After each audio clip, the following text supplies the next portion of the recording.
కాకతీయ రాజులు ఓరుగల్లును రాజధానిగా చేసుకొని రాజ్యాన్ని ఏలుతున్న రోజులవి. కాకతీయ రాజైన ప్రతాపరుద్రుడు సార్వభౌముడిగా ఉన్న కాలంలో చర్లలోని గడీకోట ఒక సామంత రాజ్యంగా ఉండేది. ఇప్పుడు మీరు చూస్తున్న ఈ పల్లెటూరు వచ్చేసి తెలంగాణ రాష్ట్రం భద్రాద్రి కొత్తగూడెం డిస్టిక్ చర్ల మండలం. ఈ మండలంలో కొన్ని శతాబ్దాల క్రితం రాజులు పరిపాలించిన ఊరు అన్నమాట ఇది. సో ప్రజెంట్ ఇప్పుడు ఇలా ఉంది. ఊరు చూడడానికి చాలా చిన్నగా ఉంది, పైగా మారుమూల పల్లెటూరు. ఈ ఊర్లో గొప్పగా చెప్పుకోవడానికి ఏముంది, పొలాలు అడవులు తప్ప అని మీరు అనుకోవచ్చు. కానీ చరిత్రకు కూడా అంతు చిక్కనటువంటి ఆదివాసీ వీరుడి పోరాట గాథ ఈ ఊరిలోనే మొదలైంది. ఇప్పుడు మీరు చూస్తున్న ఈ ప్లేస్లో కొన్ని శతాబ్దాల క్రితం ఒక పెద్ద గడీ కోట ఉండేది. సామంత రాజ్యంగా ఉండేది ఈ ప్లేస్ అంతా. కాలక్రమంలో గడీకోట గడింకోటగా మారింది. ఇక్కడ ఉన్నటువంటి గడింకోటకు బేగిరాముడు రాజుగా ఉండేవారు. ఈ గడింకోటకు సర్వ సైన్యాధ్యక్షుడిగా తిప్పాపురానికి చెందిన గిరిజన వీరుడు కూరం వీరాస్వామి ఉండేవారు. కాలం అనుకూలించకపోవడంతో బేగిరాముడు సమయానుసారంగా కప్పం కట్టలేకపోయాడు. ప్రతాపరుద్రుడు తన సైన్యంతో గడింకోటపై అకస్మాత్తుగా దాడి చేయించాడు. పిచ్చుకపై బ్రహ్మాస్త్రం అన్నట్టు కాకతీయ సైన్యం ముందు గడింకోట సైన్యం విలవిలలాడిపోయింది. కాకతీయ సైన్యాన్ని ఎదుర్కొనేందుకు గడింకోట సైన్యం సర్వశక్తులను ఓడింది. ఈ యుద్ధంతో గడింకోట శవాల గుట్టగా మారింది. గడింకోట సైన్యాన్ని ముందుండి నడిపించిన సేనాధిపతి కూరం వీరాస్వామి కొన ఊపిరి వరకు శత్రువులను చీల్చి చెండాడి వీరమరణం పొందాడు. యుద్ధానికి వెళ్లిన భర్త తిరిగి రాలేదు. ఏం జరిగిందో తెలియదు. భర్త జాడ కోసం గడింకోటకు బయలుదేరింది వీరాస్వామి భార్య. గడింకోటకు చేరుకున్న ఆవిడకు శవాల కుప్ప మధ్యలో తన భర్త శవం కనిపించింది. తన మనసులో ఉన్న బాధని దుఃఖాన్ని పట్టి బిగించి అమాంతం తన భర్త శవాన్ని భుజం మీద వేసుకొని ఇంటి దారి పట్టింది. ఇప్పుడు మీరు చూస్తున్న ఈ దారి వెంబటే కూరం వీరాస్వామి శవాన్ని తన భార్య భుజాల మీద వేసుకొని నడకదారి ప్రయాణించిందనమాట. సుమారు 1800 శతాబ్దాల క్రితం నాటి చరిత్ర అనమాట ఇది. 1800 శతాబ్దాల క్రితం నాడు ఈ ప్లేస్ అంతా ఎలా ఉండేదనేది మీ ఊహకే వదిలేస్తున్నాను. సుమారు ఒక 8-9 కిలోమీటర్లు తన భర్త శవాన్ని భుజాల మీద వేసుకొని అడవుల్లోంచి రాళ్లల్లోంచి ముళ్ళల్లోంచి ఆవిడ తన శవాన్ని మోస్తూ తిప్పాపురం గ్రామానికి తీసుకొని వెళ్ళడం అనేది జరిగిందనమాట. ఇప్పుడు ఉన్నటువంటి ఈ జనరేషన్లో రోడ్లు వేయడాలు, తార్ రోడ్డు వేయడాలు, అలాగే కంకర రోడ్లు వేయడాలు ఇలాంటివన్నీ జరిగాయి. కానీ అప్పుడు ఆ కాలం నాడు ఎటువంటి రోడ్డు సౌకర్యం కూడా లేదు. కేవలం అడవి దారి వెంబటే తన శవాన్ని ఒక మహిళ మోసుకుంటూ రావడం అనేది నిజంగా అది మామూలు విషయం కాదు. ఇప్పుడు నేను మీకు తిప్పాపురం గ్రామం ఎలా ఉంది ప్రజెంట్ ఇప్పుడున్న సిచ్యువేషన్లో, అలాగే ఆ గ్రామంలో వీరాస్వామి వారి విగ్రహం అనేది ఎక్కడ ఉంది అనేది నేను ఇప్పుడు చూపించబోతున్నాను. తిప్పాపురం గ్రామానికి రీచ్ అయిపోయాం. సో ఇప్పుడు మీకు ఏదైతే కనిపిస్తుందో అది మొత్తం తిప్పాపురం గ్రామం అనమాట. 1800 శతాబ్దాల క్రితం నాడు వీరాస్వామి నివసించినటువంటి తిప్పాపురం గ్రామం.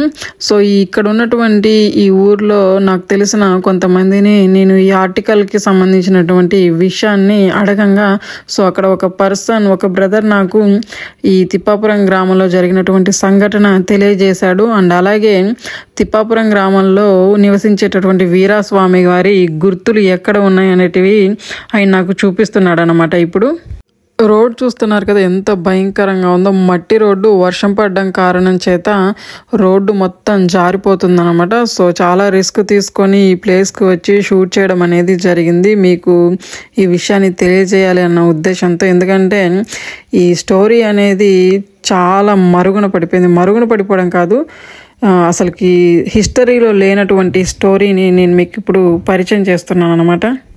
అండ్ అలాగే ఈ ఊర్లో చెప్పుకోదగ్గ ఆశ్చర్యకరమైన విషయం ఏమిటంటే, మన ఊర్లలో పల్లెటూర్లలో ఎప్పుడైనా సరే పెళ్ళిళ్ళు కానీ ఇంట్లో ఫంక్షన్స్ కానీ ఎటువంటి శుభకార్యాలు జరిగినా ముందు మన ఊర్లో ఉండేటటువంటి గుళ్ళకి వెళ్ళి మనం పూజలు జరిపించడం అనేది ఆనవాయితీగా వస్తుంది. కానీ ఇక్కడ ఉన్నటువంటి తిప్పాపురం గ్రామంలో ఏ ఇంట్లో ఎటువంటి శుభకార్యం జరిగినా సరే ముందుగా వీరాస్వామి వారి విగ్రహం దగ్గరికి వచ్చి పూజ చేసిన తరువాతనే ఆ కార్యక్రమాన్ని మొదలు పెట్టడం అనేది జరుగుతుందన్నమాట. సో అదే చాలా సంవత్సరాల నుంచి ఈ ఊరిలో ఆనవాయితీగా వస్తుంది. యాక్చువల్గా ఈ జర్నీ అయితే కొంచెం రిస్క్ చేసి తీసుకున్నాను. బట్ ఇక్కడ ఉన్నటువంటి ఈ పొలాలు, ఈ ప్రకృతి మాత్రం సూపర్గా ఉంది. లొకేషన్ మాత్రం చాలా బాగుంది గ్రీనరీతో. సో కొత్తగా వచ్చే పంట అన్నమాట ఇదంతా. సో నెక్స్ట్ ఇయర్కి ఇప్పుడే చిరుధాన్యాలు అనేటివి వస్తూ ఉన్నాయి. చిరుధాన్యాలు మీన్స్ రైస్ అనేది తయారవుతుంది అనమాట. సో పొలాలు చూస్తున్నారు కదా, ఎంత బ్యూటిఫుల్గా ఉందంటే ఇక్కడ ప్లేస్ చాలా బాగుంది. సో పొలాల మధ్యలో చింత చెట్టు కింద వీరస్వామి వారి విగ్రహం ఉందన్నమాట. సో కొన్ని శతాబ్దాల క్రితం ఊరంతా ఇప్పుడు ఏ పొలాలు అయితే కనిపిస్తున్నాయో ఆ ప్లేస్లోనే ఉండేది. బట్ కాలక్రమేణా ఆ ప్లేస్ చేంజ్ అయిపోవడం అనేది జరిగింది. సో ఇప్పుడు కనిపిస్తుంది కదా, చింత చెట్టు దగ్గర విగ్రహం ఉంటుందన్నమాట. అక్కడికి వెళ్ళి ఆ విగ్రహం ఎలా ఉంది ఏంటి అనేది ఇప్పుడు నేను మీకు చూపిస్తాను. సరే అండి.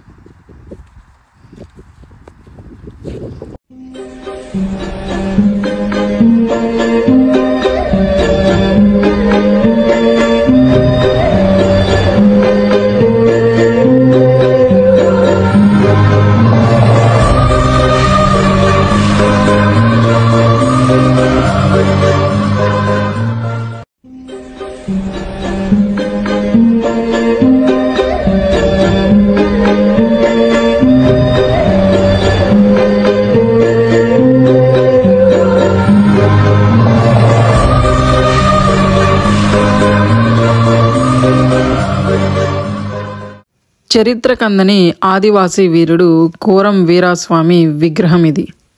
తిప్పాపుర గ్రామానికి రక్షకుడిగా ఉంటూ రాజ్యాన్ని రక్షించేందుకు జరిగిన యుద్ధంలో ప్రాణాలు కోల్పోయిన కోరం వీరాస్వామితో పాటే తన భార్య కూడా ఆత్మాహుతి పొందడంతో వారి త్యాగాలను ఆనాటి నుంచి ఈనాటి వరకు ఈ మండలంలోని తిప్పాపురం వాసులందరూ కొనియాడుతూనే ఉంటారు. 7 కిలోమీటర్లు తన భర్త శవాన్ని భుజాల మీద వేసుకొని నడుచుకుంటూ తిప్పాపురం గ్రామానికి చేరుకుంటుంది కోరం వీరాస్వామి భార్య. తిప్పాపురం గ్రామం నడి ఒడ్డున 7 అడుగుల గొయ్యి తీసి ఆ గొయ్యిలో 7 బండ్ల కట్టెపుల్లలు వేసి ఆ కట్టెల మీద 7 డబ్బాల ఆవు నెయ్యి పోసి వీరాస్వామికి చితి పేర్చి గ్రామస్తులు అందరూ చూస్తుండగానే ఆ వీరాస్వామి చితిని అంటించి అదే చితిలో వీరాస్వామి భార్య కూడా ఆహుతి అయిపోతుంది. మీరు నమ్మినా నమ్మకపోయినా తిప్పాపురం గ్రామంలో రియల్గా జరిగినటువంటి హిస్టరీ అన్నమాట ఇది. సో ఇప్పుడు నేను మీకు ఈ వీరాస్వామి చితి అంటించి ఆ భార్య కూడా దూకినటువంటి ప్లేస్ని చూపిస్తాను. ఓకే, ఈ ప్లేస్లో 7 బండ్ల కట్టెలు. ఓకే,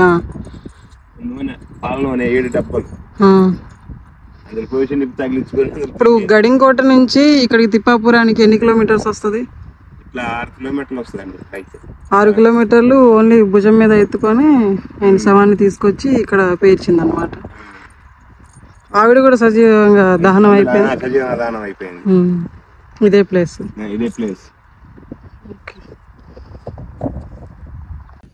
సో ఇప్పుడు ఇక్కడ బ్యాక్ సైడ్ కనిపిస్తుంది కదా, ఈ ఓన్లీ ఈ ఖాళీ ప్లేస్లోనే తన చితిని తనే పేర్చుకొని అలాగే వీరాస్వామి గారికి శవాన్ని కూడా ఇక్కడే చితి పేర్చి తను కూడా సజీవ దహనం అనేది జరిగిందనమాట. అది ఈ ప్లేస్లోనే.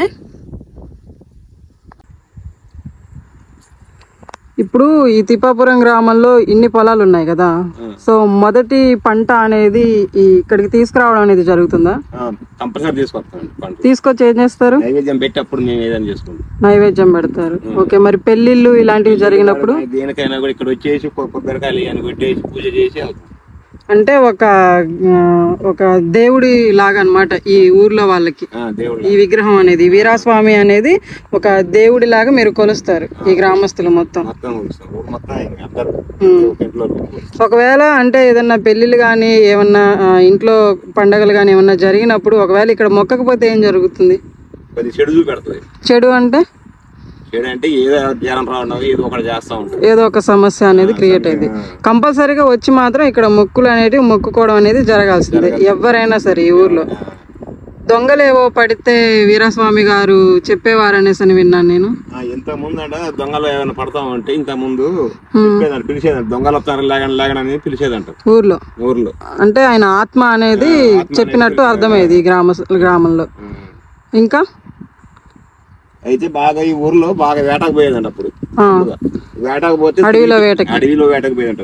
తిరిగి ఖాళీకి వచ్చేసి ఏదన్నా మరి ఏంటి ఏం దొరకలేదు కానీ మాకు ఇలా తినాలని ఉందంటే పలానా చోట ఉందని కూడా చెప్పేదంట.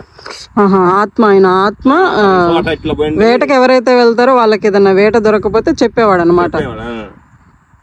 అంటే పలానా ప్లేస్ లో పలానా ఉంది, పలానా జంతువు గాని ఏదైనా ఉంది అనేసి ఆయన ఆత్మ చెప్పేదన్నమాట. ఇప్పుడు ఇది అదేంటన్నట్టు తుపాకీ అండి. తుపాకీ. ఓకే. ఇది అడ్డగత్తి అంటారు దీన్ని. అడ్డగత్తి. ఇది కూడా కత్తి, మామూలు కత్తి. ఇటు సైడ్ ఉంది, ఇది ఇటు ముందుంది. ఇదా? ఇది మొత్తం కత్తి అండి, మొత్తం డైరెక్ట్. ఓకే. వెనకాల నుంచి నడుం దగ్గర నుంచి. జడలా ఉంది. ఇది జడ అండి. ఇది ఇదేమో ఇంకా ముఖం ఉన్నట్టు. అటు సైడ్ తిరుగున్నాడు, అటు సైడ్ తిరుగుంది అంటున్నా. దీని గురించి కూడా ఏదో స్టోరీ ఉంటది. ఇదిగో ఇక్కడ చంద్రుడు ఇవన్నీ ఉన్నాయి. ఇక్కడ చంద్రుడు ఉంది, ఇదిగో ఇది నక్షత్రం ఉంది, ఇగో ఇవి ఉన్నాయిగా. ఈ విగ్రహం ఇటు సైడ్ ఆ తుపాకీ అటువైపు ఎక్కువ పెట్టి ఉండడానికి గల కారణం ఏమిటి అంటే, ఈ తిప్పాపురం అనే గ్రామాన్ని కాపాడుకుంటూ వస్తున్న వ్యక్తి వీరాస్వామి కాబట్టి. సో ఇంతకుముందు ప్రతాపరుద్రుడి కాలం నాడు ఉన్నటువంటి రాజ్యం కానీ తిప్పాపురం కానీ మొత్తం ఇప్పుడు ఈ తుపాకీ ఎటు సైడ్ అయితే ఎక్కువ పెట్టిందో అటు సైడ్ ఉందన్నమాట ఇప్పుడు ఊరు. సో ఈ తిప్పాపురం గ్రామాన్ని కాపాడుతున్నాడు కాబట్టి ఎటువంటి చెడు శక్తి అనేది ఈ గ్రామానికి రాకుండా తను కాపలా కాస్తున్నాడు అనడానికి ఈ విగ్రహం ఒకటి నిర్వచనంగా మనం చెప్పుకోవచ్చు. అండ్ అలాగే ఈ విగ్రహం బ్యాక్ సైడ్ వచ్చేసి సో వీరాస్వామి గారి సతీమణి ఎవరైతే ఉందో తనది కూడా ఉందన్నమాట. సో ఇక్కడ కనిపిస్తున్న ఈ రాయి ఏదైతే ఉందో అది వీరాస్వామి గారి భార్య అన్నమాట. సో తను భుజం మీద వేసుకొని 8-9 కిలోమీటర్లు వీరాస్వామి శవాన్ని మోసుకొచ్చినందుకు తన భార్యకి సంబంధించినటువంటి విగ్రహాన్ని కూడా ఇక్కడ ప్రతిష్ఠించడం అనేది జరిగింది. మా ఊర్లో ఆరు దేవుళ్ళు ఉన్నారు అనమాట. 6 అయితే ప్రతి ఒక్క గుడికి కూడా నేనే ముందు ముట్టాలి, నేనే పూజ చేసిన తర్వాత ఎవరైనా. అంటే మీరు మొదటి పూజ చేసిన తర్వాతనే? నేను మొదటి పూజ చేసిన తర్వాత ఎవరైనా దగ్గరకు వస్తాను, అంతే, దగ్గర రారు. ఇక్కడ కూడా సేమ్? ఇక్కడ కూడా అంతేనండి. ఈ పంటలు ఇంత సుభిక్షంగా పండడానికి మెయిన్ రీజన్ వీరాస్వామి గారు అనమాట. సో వీరాస్వామి గారి కృప వల్లే ఇక్కడ ఉన్నటువంటి ఈ పంటలు కానీ ఈ ప్రకృతి కానీ అండ్ అలాగే ఈ గ్రామస్తులు కూడా చాలా హ్యాపీగా నివసించడానికి అంటే మెయిన్ కారణం వాళ్ళు ఎటువంటి భయాలు అనేటివి లేకుండా ఉండడానికి వీరాస్వామి గారు అనే వాళ్ళు మెయిన్ పిల్లర్ అనమాట. ఇక్కడ ఈ పుట్ట అనేది ఉంది కదా, సో మరి ఇది దీని గురించి చెప్పండి ఒకసారి. పుట్ట అది ఉన్నాక నుండే ఉన్నది, ఫస్ట్ పెట్టే కాడ నుండే ఉన్నది ఇక్కడ. అయితే ఇక్కడ పాములు కూడా బయటకు వస్తాయండి మంచి రోజు చూసి. మంచి రోజు చూసి అంటే అనుకూలమైన రోజు దానికి మెచ్చుకుంటే బయటకు వచ్చి అక్కడ కూర్చొని ఉంటుంది. చూసారా మీరు ఎప్పుడైనా? అంటే ఈ పుట్టల పాము చూసారా? 2 ఉంటాయండి, 2 ఉంటుంది. ఒకటి గింతే బారు ఉంటది, గింత సర్పం ఎత్తుతుంది. నాగుపాము అది ఇంతే బారు ఉంటది కానీ బారు ఉండదు, సర్పం ఎత్తుతుంది. ఇంకొకటి బారు ఉంటది పాము, అది నల్లతాచు. త్రాచులే ఉన్నాయి 2 ఇక్కడ.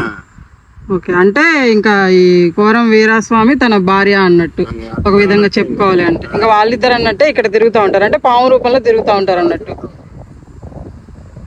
ఎవరిని ఏం చేయవు.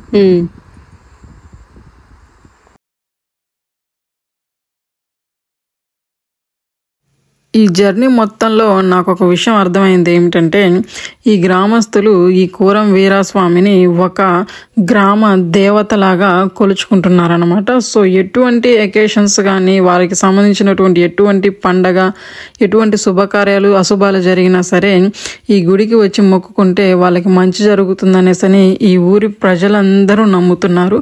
యాక్చువల్గా అదే వాస్తవం కూడా. ఎందుకంటే ఈ గుళ్ళో ఎవరిని అడిగినా సరే మొదటిగా కోరం వీరాస్వామి విగ్రహానికి పూజ చేసిన తర్వాతనే ఏ కార్యక్రమం అయినా సరే మొదలు పెట్టడం అనేది జరుగుతుందన్నమాట. అలాగే ఈ భార్యాభర్తల త్యాగానికి గుర్తుగా ఈ గ్రామస్తులు అందరూ ఈ విగ్రహాలని ప్రతిష్ఠించి ఇద్దరిని భార్యాభర్తల్ని దేవతల్లాగా పూజించడం అనేది జరుగుతుంది. చరిత్రలో పేర్కొనబడిన సంఘటనలకు సజీవ సాక్ష్యాలు నేటికి మనకు గ్రామంలో కనిపిస్తున్నాయి. నాడు గ్రామం నడి ఒడ్డున వీరాస్వామి విగ్రహం ప్రతిష్ఠించడం, నేటికి అక్కడ పూజలు నిర్వహిస్తూనే ఉన్నారు. ఆదివాసీ వీరుడు కూరం వీరాస్వామి వీరమరణం, అతని భార్య ఆత్మాహుతి గాథలు చరిత్ర పుటల్లోకి ఎక్కకపోయినా ఏజెన్సీ ప్రాంతాల్లో జరిగిన ఈ యుద్ధ గాథ ప్రపంచానికి తెలియవలసి ఉంది. ఇప్పటికీ గడింకోట గోడలు చర్లలోని పూజారగూడెంలో సజీవంగానే ఉన్నాయి.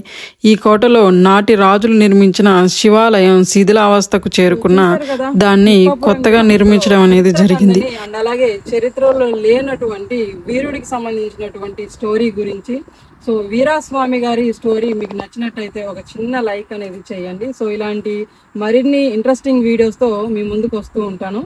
సో ఇంకా మీ ఏరియాస్లో ఇలాంటి మన చరిత్రకు అందనటువంటి స్టోరీస్ ఏమన్నా ఉంటే నాకు కామెంట్ బాక్స్లో పోస్ట్ చేస్తే డెఫినెట్లీగా నేను మీ ఏరియాకి వచ్చి వీడియో షూట్ చేయడానికి ట్రై చేస్తాను. అండ్ అలాగే జనాల్లోకి మన తెలుగు సంస్కృతి అండ్ అలాగే మన మరుగున పడిపోయినటువంటి చరిత్ర అనేది జనాల్లోకి వెళ్ళడం అనేది చాలా ఇంపార్టెంట్ కాబట్టి సో వీడియో నచ్చితే ఒక చిన్న లైక్ చేయండి. నెక్స్ట్ వీడియోలో మళ్ళీ మీ ముందుంటాను. Keep smiling. Thank you.